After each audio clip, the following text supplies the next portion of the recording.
Hello students, welcome to the channel science by Ekta ma'am. Exam एकदम पास आ गए अब तो आपके। जल्दी इंग्लिश का पेपर स्टार्ट होने वाला है। और चलिए आज हम हमारे जो साइंस की क्लासेस चल रही हैं उसमें सबसे इम्पोर्टेंट चैप्टर इलेक्ट्रिसिटी के ब्लूप्रिंट के अकॉर्डिंग क्वेश्चंस देख लेते हैं कि किस तरीके के क्वेश्चन एग्जाम्स में आ सकते हैं। तो सबसे पहला काम तो ये करें हम कि ब्लूप्रिंट चेक कर लें एक बार पेपर में कि कितने क्वेश्चन इस चैप्टर में से हमसे पूछे जाएंगे। तो देखिए टोटल वेटेज जो है इस चैप्टर का वो है 7 मार्क्स का। क्वेश्चन इसमें से आपसे पूछे जाएंगे 4 क्वेश्चन, 2 एमसीक्यू पूछे जाएंगे आपसे एक एक नंबर के, एक फिलअप आपसे पूछा जाएगा 1 मार्क्स का, और एक ऐसे टाइप क्वेश्चन पूछा जाएगा 4 मार्क्स का। ऐसे टाइप यानी निबंधात्मक बड़ा क्वेश्चन पूछा जाएगा, 2 एमसीक्यू पूछे जाएंगे 1 मार्क्स के हो गए, और एक fill in the blanks. MCQ और फिल इन द ब्लैंक्स मैंने आपको शॉर्ट्स वाली जो क्लास है उसके अंदर डाल दिए हैं, अगर आप लोगों ने चेक कर लिया हो तो अब हमारा जो काम बचता है आज वो बचता है ये ऐसे टाइप क्वेश्चन। ना शॉर्ट क्वेश्चन पूछा जाएगा ना ही वेरी शॉर्ट क्वेश्चन पूछा जाएगा, इसमें से क्वेश्चन बनेगा सीधे ही ऐसे टाइप क्वेश्चन। अब ऐसे टाइप क्वेश्चन जो है इस चैप्टर में से मोस्टली जो बनते हैं, देखिए इसमें से एक तो न्यूमेरिकल आपसे पूछा जाएगा, चाहे वो सीरीज कॉम्बिनेशन का हो, चाहे पैरेलल कॉम्बिनेशन का हो, चाहे यूनिट निकालने वाला हो, चाहे एच की वैल्यू फाइंड आउट करने वाला हो। कई सारी न्यूमेरिकल इस चैप्टर में से बनते हैं, एक तो वो पूछा जाएगा। ऐसा 4 नंबर का क्वेश्चन यहाँ भी डिवाइडेड होगा, यानी कि आपको Ohm's law, series combination, parallel combination पूछ लिया जाएगा, प्लस एक न्यूमेरिकल आपसे पूछा जाएगा। तो ये जो 4 नंबर है, मान लीजिए डेढ़ और ढाई में बटे हुए हों, या 2 और 2 में भी बटे हुए हो सकते हैं, 1 और 1.5 में भी बटे हुए हो सकते हैं, यानी कि एक ही क्वेश्चन के 3 पार्ट्स हो सकते हैं, एक नंबर का छोटा क्वेश्चन और 2 क्वेश्चन 1.5 नंबर के इस चैप्टर में से आपसे पूछे जा सकते हैं। तो चलिए ये तो बात हो गई चैप्टर को समझने की। आगे बढ़ते हैं और हमारे मेन जो काम है कि क्या इसमें से पूछा जा सकता है उसका थोड़ा सा हम आइडिया ले लेते हैं। देखिए शॉर्ट क्वेश्चन जो एमसीक्यू और फिल इन द ब्लैंक्स आपको अवेलेबल मैंने करवा दिए हैं। आपसे मान लीजिए सीरीज कॉम्बिनेशन में टोटल रेजिस्टेंस निकालने के लिए पूछ लिया जाए, R1 plus R2 plus R3 हो जाएगा। पैरेलल कॉम्बिनेशन के लिए अगर पूछ लिया जाए तो 1/R is equals to 1/R1 plus 1/R2 plus 1/R3 हो जाएगा। और आपसे पूछ लिया जाए हॉर्स पावर के बारे में कि 1 horse power is equals to 746 watts, ये भी आपको मालूम है। और पूछ लिया जाए कि 1 कूलाम इलेक्ट्रॉन्स पर चार्ज कितना होता है, तो 1.6 इंटू 10 टू पावर -19 कूलाम। ये ऐसे ही इलेक्ट्रॉन पर चार्ज के बारे में बात कर रहे थे, है ना। 1.6 इंटू 10 टू पावर -19 कूलाम एक इलेक्ट्रॉन पर चार्ज होता है। अब इंडिया में हमारे जो करंट आता है वो आता है पैरेलल कॉम्बिनेशन में, और उसकी इंटेंसिटी कितनी होती है 220 वोल्ट्स होती है, ये भी हमें मालूम है। जूल्स लॉ ऑफ हीटिंग पूछ लें तो H is equals to I² RT होता है, यानी कि डिपेंड कर रहा है करंट पर, रेजिस्टेंस पर, और वो टाइम जितनी देर इसमें करंट फ्लो कर रहा है।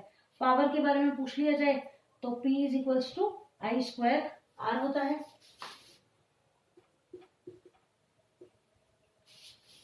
ना।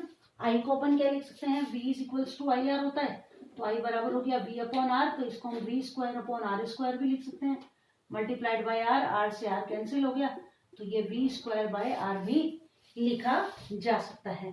और V² बाय R लिख दिया, V अपॉन R जो होता है वो I के बराबर होता है, तो इसे हम VI भी लिख सकते हैं। तो चलिए ये तो बात हो गई कोई छोटे क्वेश्चन इसमें से अगर पूछ लिए जाए तो। अब आ जाए हम अपने मेन क्वेश्चन पर जो कि है ओम्स लॉ। तो ओम्स लॉ वैसे तो हम पढ़ चुके हैं, एक बार थोड़ा सा शॉर्ट रिकैप इसका ले लें कि ओम्स लॉ क्या है। ओम्स लॉ के according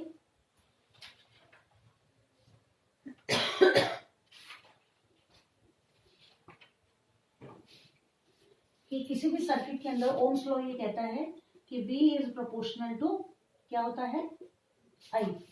V is proportional to I, यानी कि किसी भी सर्किट के अंदर अगर हम कोई करंट फ्लो करा रहे हैं तो उस वायर के जिसमें करंट फ्लो हो रहा है उस वायर के दोनों सिरों पर उत्पन्न विभवांतर यानी कि पोटेंशियल डिफरेंस की जो वैल्यू है वो उसमें बहने वाली धारा के समान यानी कि बराबर होगी। यानी कि जैसे जैसे हम इसकी इंटेंसिटी बढ़ाएंगे वैसे वैसे इसकी वैल्यू भी बढ़ेगी। V इज इक्वल्स टू, इस साइन को हटाएंगे, कांस्टेंट लगाएंगे जो कि है R।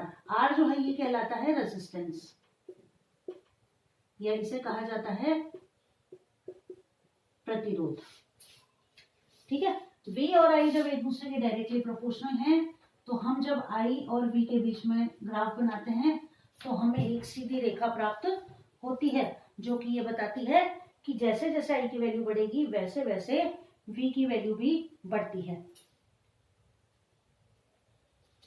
यहां से R जो है इसकी यूनिट होती है ओम। R को लिखते हैं ओम। ठीक है, तो R इज इक्वल्स टू हो गया V अपॉन आई, ये तो ओम हो गया। और यहां से अगर हम R की वैल्यू निकालें तो V अपॉन आई यानी कि वोल्ट, और नीचे हो गया एम्पियर, यानी इसकी यूनिट क्या हो जाएगी वोल्ट पर एम्पियर। ये क्वेश्चन आपसे ज्यादा पूछे जाते हैं। यानी कि अगर 1 एम्पियर का करंट किसी सर्किट में फ्लो कराने पर उसके दोनों सिरों पर उत्पन्न पोटेंशियल डिफरेंस या विभवांतर का मान 1 वोल्ट है तो उसके अंदर जो रेजिस्टेंस क्रिएट होगा वो किसके इक्वल होगा, 1 ओम के इक्वल रेजिस्टेंस इसमें क्रिएट होगा। चलिए अब हम बात करें सीरीज और पैरेलल कॉम्बिनेशन की। ये तो हमें याद है, ओम्स लॉ मालूम है हमें अच्छे से। अब हम बात करते हैं सीरीज और पैरेलल कॉम्बिनेशन की। तो सीरीज कॉम्बिनेशन को पहले पढ़ लेते हैं कि सीरीज कॉम्बिनेशन क्या है। सीरीज कॉम्बिनेशन का मतलब है कि वायर जो है वो इस तरीके से जुड़े हुए हैं, एक का अंतिम सिरा दूसरे के पहले सिरे से जुड़ा हुआ है। अब ये जो वायर हैं इनको हमने जोड़ दिया एक सेल से, या मान लीजिए कोई स्विच लगा दिया है ना, एमीटर को ऐड कर सकते हैं इनमें बहने वाले करंट को पता करने के लिए, है ना। और इनके अंदर जो धारा बह रही है ये हुई क्या, चलिए ठीक है। और अब देखिए ये प्लस है ये माइनस है, करंट फ्लो कर रहा है, ये सर्किट हो गया। ठीक, अब इनके अंदर ये करंट फ्लो कर रहा है। अब बात करते हैं हम इन तीनों वायर्स की। तो इन तीनों देखिए इस पूरे सर्किट में एक ही करंट बह रहा है जो कि है आई। जो करंट यहाँ बह रहा है वो यहाँ बह रहा है, वो यहाँ और वही यहाँ। लेकिन अगर पोटेंशियल डिफरेंस की बात करें तो इस वायर में पोटेंशियल डिफरेंस अलग है, इसमें अलग है और इसमें अलग है। तीनों का पोटेंशियल डिफरेंस अलग अलग होगा जिनकी वैल्यू हम V1, V2 और V3 लिख सकते हैं। तीनों के अंदर जो रेजिस्टेंस क्रिएट होगा वो R1, R2 और R3 होगा। लेकिन करंट जो है इस वायर पूरे सिस्टम के अंदर वो सेम होगा। यानी कि यहाँ पर I जो है वो सभी के अंदर कैसा है, इक्वल है। ठीक है, पोटेंशियल डिफरेंस की वैल्यू की अगर हम बात करें तो देखिए कि I यहाँ पर सेम है लेकिन V की वैल्यू अलग अलग है। और वो जो V की वैल्यू है वो हम निकालें तो कैसे निकलेगी, V1 plus V2 plus V3। ठीक है, अब देखो कि पहले वायर के अंदर V1 के अंदर जो पोटेंशियल डिफरेंस है वो कितना होगा, IR1, दूसरे में IR2 क्योंकि I की वैल्यू, और तीसरे में IR3। इन वैल्यूज को जब हम यहाँ पुट कर दें V is equals to IR, ये हो गया IR1, IR2 और IR3।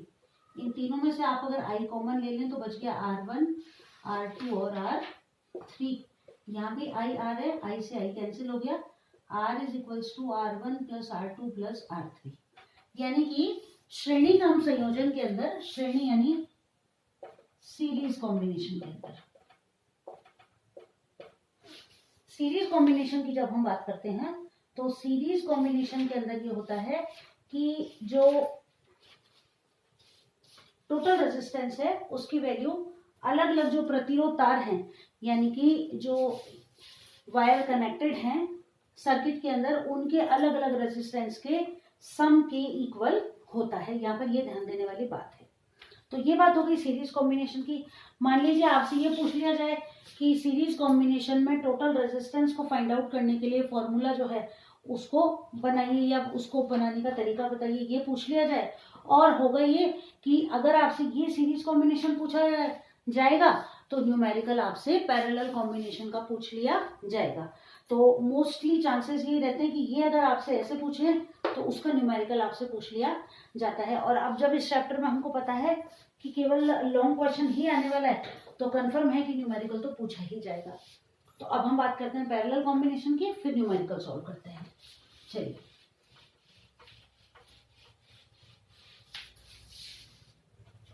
पैरेलल कॉम्बिनेशन की जब हम बात करें तो ये रहा एक पॉइंट x,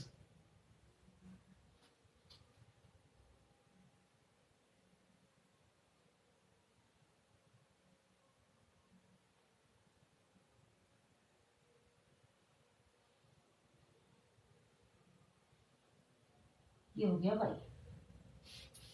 ये कोई दो पॉइंट्स हैं x और y। अब करना क्या है कि इनका सर्किट बनाने के लिए यहाँ इनको हमने मान लीजिए किसी सेल के कॉम्बिनेशन से जोड़ दिया। उसके बाद हमने यहाँ लगा दिया स्विच, ये लगा दिया हमने एमीटर,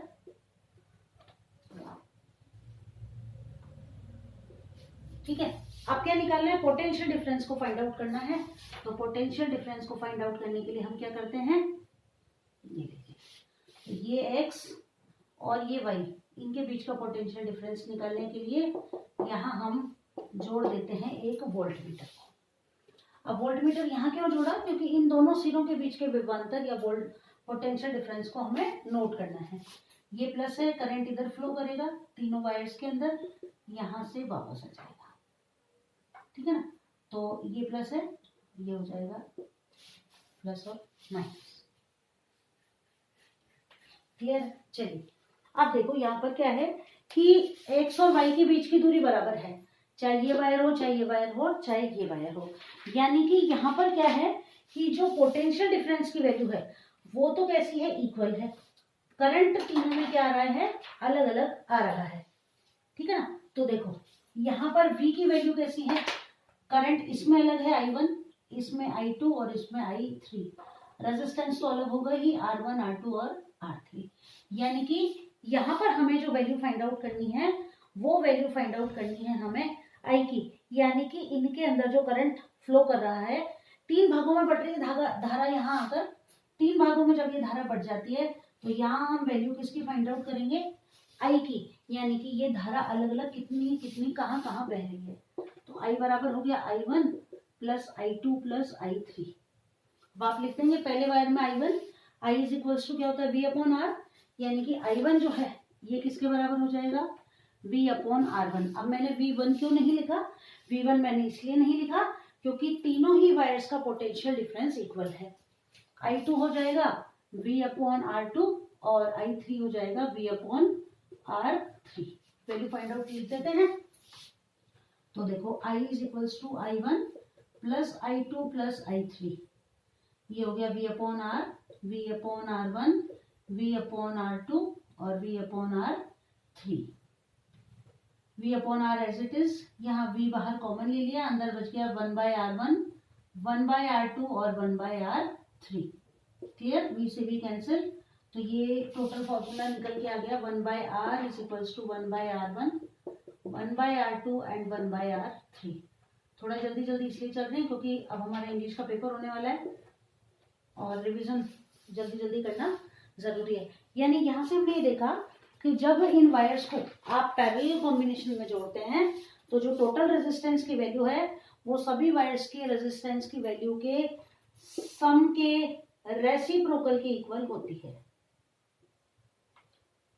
सही ना, प्रतिरोध तारों के प्रतिरोध के व्युत्क्रम के योग के बराबर, व्युत्क्रम के योग के बराबर, यानी कि जो टोटल है उसका क्या होना चाहिए, उल्टा होना चाहिए और उसके बराबर इसकी वैल्यू होती है। चलिए, अब बात करते हैं कुछ छोटे और अच्छे से न्यूमेरिकल्स की जो कि एग्जाम्स में आपसे पूछे जा सकते हैं। चलिए,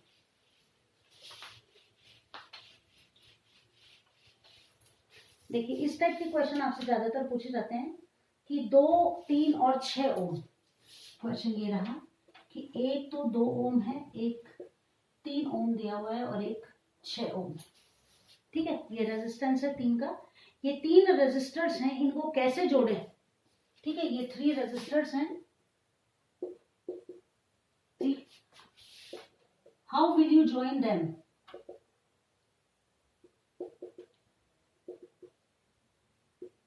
टू मेक, कि आप इनको किस तरह जोड़ेंगे कि total, to make total resistance equal to, अब टोटल रेजिस्टेंस किसके बराबर हो जाए, 4 ओम एंड 1 ओम। ये इंपॉर्टेंट क्वेश्चन है, एग्जाम में पूछा जा सकता है आपसे, 4 ओम एंड 1 ओम। यानी कि ये 3 वायर हैं, देखिए 2 ओम, 3 ओम और 6 ओम के 3 प्रतिरोध तार हैं। इनको आप किस तरह जोड़ें कि टोटल रेजिस्टेंस 4 ओम हो जाए या फिर 1 ओम हो जाए। तो इनको जोड़ने का जो तरीका है, इसके लिए आपको क्या करना पड़ेगा, प्रैक्टिस है तब तो बहुत अच्छी बात है, या फिर क्या करें, पहले सीरीज में जोड़ लो, फिर इनको सीरीज में इसको पैरेलल में जोड़ के देख लो, या इनको सीरीज में इसको पैरेलल में जोड़ के देख लो, तो हमारा आंसर हमें मिल जाएगा। अब चलिए तो पहले अपन सॉल्व करते हैं कि 4 ओम टोटल रेजिस्टेंस कैसे आएगा। तो देखो 4 ओम के लिए क्या करना पड़ेगा,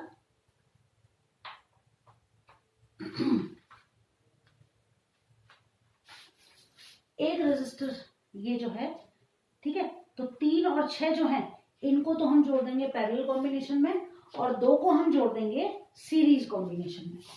तो ये तो हो गया 2 ओम जो कि सीरीज कॉम्बिनेशन में जोड़ दिया है हमने, और अब ये जो 3 ओम और 6 ओम है इनको हमने जोड़ दिया है पैरेलल कॉम्बिनेशन में। सॉल्व करें अगर, तो सॉल्व करने का तरीका एकदम इजी, देखो कि इन दोनों को, ये दोनों पैरेलल कॉम्बिनेशन में, पहले इनको सॉल्व करें, 1/3 प्लस 1/6, एलसीएम आ गया 6, 3 2 जा 6, 2 1 जा 2 और 6 1 जा 6, 1, कितना हो गया 3/6, ये वैल्यू है 1/r की। तो r बराबर कितना हो जाएगा 6/3, दैट इज 2 ओम। तो इनका रेजिस्टेंस कितना आ गया 2 ओम, और 2 ओम ये रहा, तो आंसर आ जाएगा टोटल रेजिस्टेंस यानी कि कुल प्रतिरोध इक्वल्स टू 2 ओम प्लस 2 ओम, जो कि किसके बराबर हो जाएगा 4 ओम के बराबर हो जाएगा। तो आपने डायग्राम भी बना लिया और क्वेश्चन भी आपने सॉल्व कर लिया। अब क्या करना है आपको, टोटल रेजिस्टेंस को 1 ओम करना है। तो ये तो सीधा सीधा ही दिख रहा है कि टोटल रेजिस्टेंस कम अगर हो रहा है तो कम कब होगा, जब डिवाइड किया जाएगा तब ही। तो इस कंडीशन में आपको क्या करना पड़ेगा, इस कंडीशन में आपको इन तीनों ही वायर्स को जोड़ना पड़ेगा पैरेलल कॉम्बिनेशन के अंदर।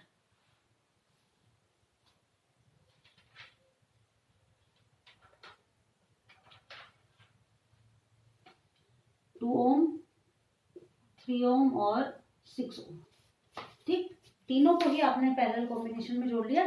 अब ये हो गया 1/2 प्लस 1/3 प्लस 1/6, 1/r की वैल्यू, एलसीएम इसका 6 आ गया, 2 3 जा 6, 3 2 जा 6 और 6 1 जा 6, 6/6 हो गया, दैट इज इंपॉर्टेंट क्वेश्चन है, इसलिए इस टाइप के क्वेश्चन आपसे पूछे जाते हैं। यहाँ वैल्यूज चेंज हो सकती है, जरूरी नहीं है क्वेश्चन यही है, 2 3 और 6 की जगह 4 8 और 12 भी हो सकता है, या 1 4 और 6 भी हो सकता है, कोई भी वैल्यू हो सकती है। आपको ये पता होना चाहिए कि ज्यादा वैल्यू अगर है तो एक ना एक तो आपको सीरीज कॉम्बिनेशन में जोड़ना ही है, और अगर वैल्यू काफी कम है तो आपको सभी को सीरीज की जगह पैरेलल कॉम्बिनेशन में ऐड करना होगा। तो आगे न्यूमेरिकल समझ में, इस तरीके से आप इसको सॉल्व कर सकते हैं। चलिए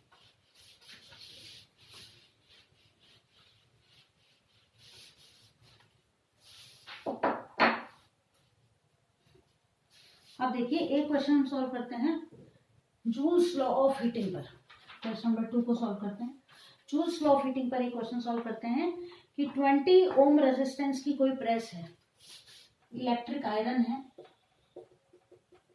जिसका रेजिस्टेंस की वैल्यू आपको दे रखी है 20 ओम, ठीक है, 20 ओम दे रखी है। करंट की जो वैल्यू है आई, ये सर्किट से ले रही है 5 एम्पियर का करंट, और 5 एम्पियर का करंट जब ये ले रही है तो टाइम आपको दे रखा है 30 सेकंड के अंदर इसमें से कितनी ऊष्मा या हीट लिबरेट हो रही है। तो आपको पता ही है कि joules law of heating H बराबर क्या है, I² RT, आई स्क्वायर आई कितना है 5 का square, R is 20 and T is seconds में ही आपको टी की वैल्यू लिखनी होती है, तो T is equals to 30 seconds. Answer इनको मल्टीप्लाई करते हैं, ये 2 0 एज इट इज 25 50 और ये हो गया 150। ठीक है, तो ये हो गया 15,000 जूल। एच है ना हीट, जूल में 1 2 3 4 पॉइंट लगा दीजिए, 1.5 इंटू 10⁴ जूल। ये आपका आंसर आ गया। इस टाइप के क्वेश्चन भी आपसे पूछे जा सकते हैं। अब हम चलते हैं अगले क्वेश्चन की तरफ और सॉल्व करते हैं ओम्स लॉ से रिलेटेड सीरीज और पैरेलल कॉम्बिनेशन के न्यूमेरिकल्स को। तो चलिए अगला क्वेश्चन सॉल्व करते हैं। ये रहा हमारा अगला क्वेश्चन। देखिए ये पैरेलल कॉम्बिनेशन का क्वेश्चन है। आपको ये डायग्राम दिया हुआ है। यहाँ पर पहले वायर का रेजिस्टेंस 5 ओम, 10 ओम एंड 30 ओम दिया हुआ है। ये जो बैटरी जुड़ी हुई है ये 12 वोल्ट की है। इस तरीके के क्वेश्चन ही आपसे एग्जाम में पूछे जाते हैं। इनको एक एक की हम प्रैक्टिस कर लेते हैं, अच्छे से हमारे तैयार हो जाएंगे। क्वेश्चन जो आपको दिया है वो देखिए कि करंट इन ईच रेजिस्टेंस, इन तीनों के अंदर करंट की वैल्यू आपको फाइंड आउट करनी है। ठीक है, पैरेलल कॉम्बिनेशन है तो I1 I2 और I3 आपको फाइंड आउट करना है। टोटल I या टोटल करंट आपको इन द रेजिस्टेंस, तो I1 I2 और I3 जब आप नोट कर लेंगे तो टोटल I निकालना कोई मुश्किल काम नहीं है। और फिर आपको निकालना है टोटल रेजिस्टेंस, जो कि अभी हमने सॉल्व किया था 1/R is equals to 1/R1 1/R2 और 1/R3 का टोटल। चलिए तो पहले अपन पहला क्वेश्चन सॉल्व करते हैं।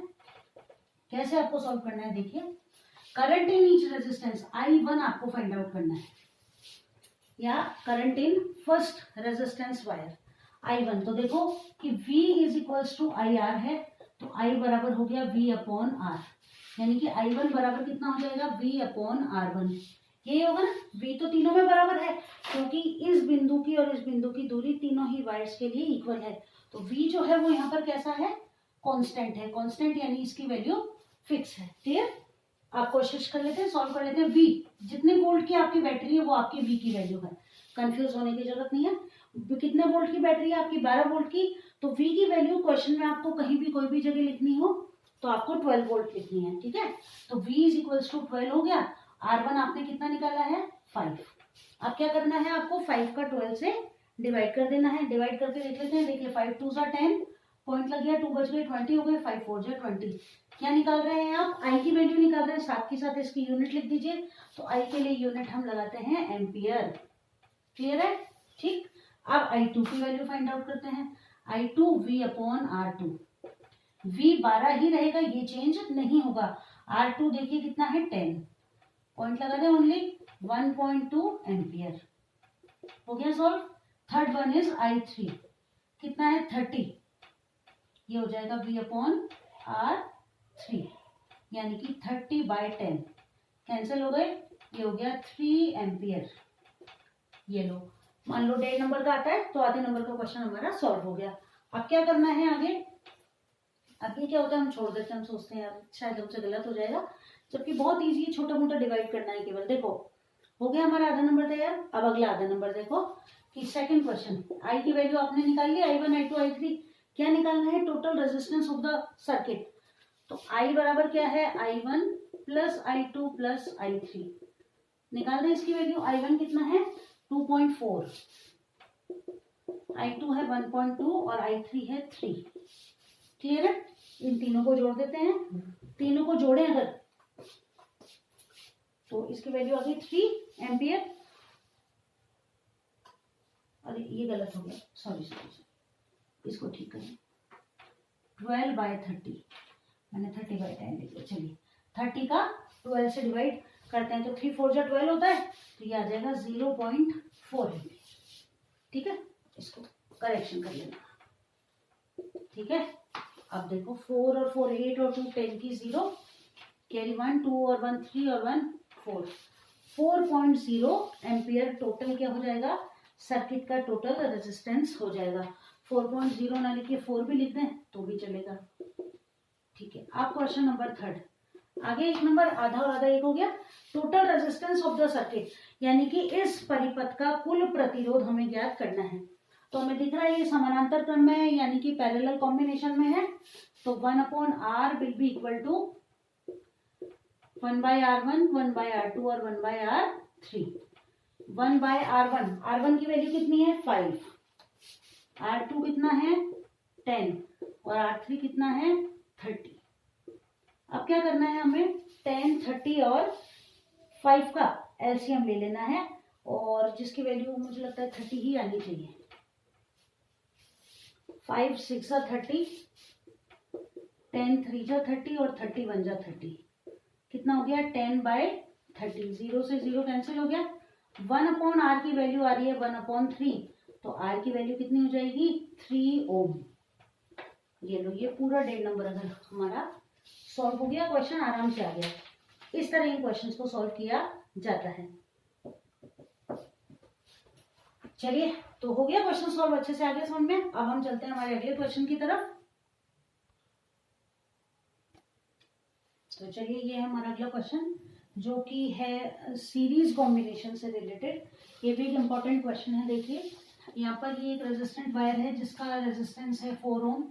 ये एक बल्ब है, लैंप है जिसका रेजिस्टेंस है 20 ओम। इसको 6 वोल्ट की बैटरी से जोड़ दिया जाता है।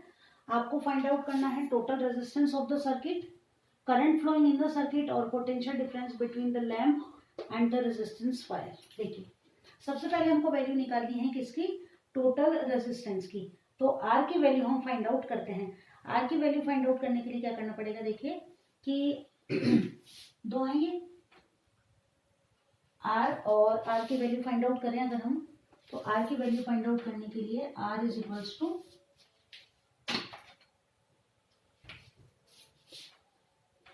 R1 plus R2। R1 20 मान लेते हैं और R2 हमारे पास 4 है। कितना हो गया 24 ओम। ये हमने निकाल दिया रेजिस्टेंस ऑफ द सर्किट। अब देखिए करंट I की वैल्यू आपको जो फाइंड आउट करनी है, I is equals to V upon R। V upon R जब आप करेंगे तो देखिए कितना है, V की वैल्यू 6, R आपने निकाला 24, 1/4 कितना हो गया 0.25 एम्पियर। ये रीते एम्पियर समझ लेंगे। अब आपको क्या करना है, देखिए ये दोनों तो सॉल्व हो गए। Potential difference between the lamp, terminals of the lamp and terminals of the resistance wire. तो इसके दोनों सिरों के बीच का आपको पहले पोटेंशियल डिफरेंस निकालना पड़ेगा, फिर इसका, तब जाकर आप क्या करेंगे कि बल्ब और जो रेजिस्टेंट वायर है दोनों का पोटेंशियल डिफरेंस फाइंड आउट कर पाएंगे। पहले बल्ब का निकालें, इसको V1 मान लेते हैं, इसको V2 मान लेते हैं। V1 बराबर, थर्ड क्वेश्चन सॉल्व करते हैं। V1 बराबर, तो देखिए V बराबर क्या होता है IR, है ना। I हमने फाइंड आउट कर लिया, कितना है 0.25। R हम देखें तो इसके लिए R की वैल्यू कितनी है, V1 बराबर हो जाएगा 20 इंटू 0.25। R हो गया 20 और इसकी I की वैल्यू हमने लिख दी 0.25। 20 से इसको मल्टीप्लाई करेंगे कितना हो जाएगा 5। वैल्यू कितनी आ जाएगी V1 की, V1 की वैल्यू आ जाएगी 5 वोल्ट। V2 फाइंड आउट करें, IR ही रहेगा, ये R1 कर दीजिए, इसको R2 कर दीजिए, ठीक है। कितना हो जाएगा, ये तो रहेगा 4 और ये हो जाएगा 0.25, 100 हो जाएगा, पॉइंट लग जाएगा 1 वोल्ट, ठीक है।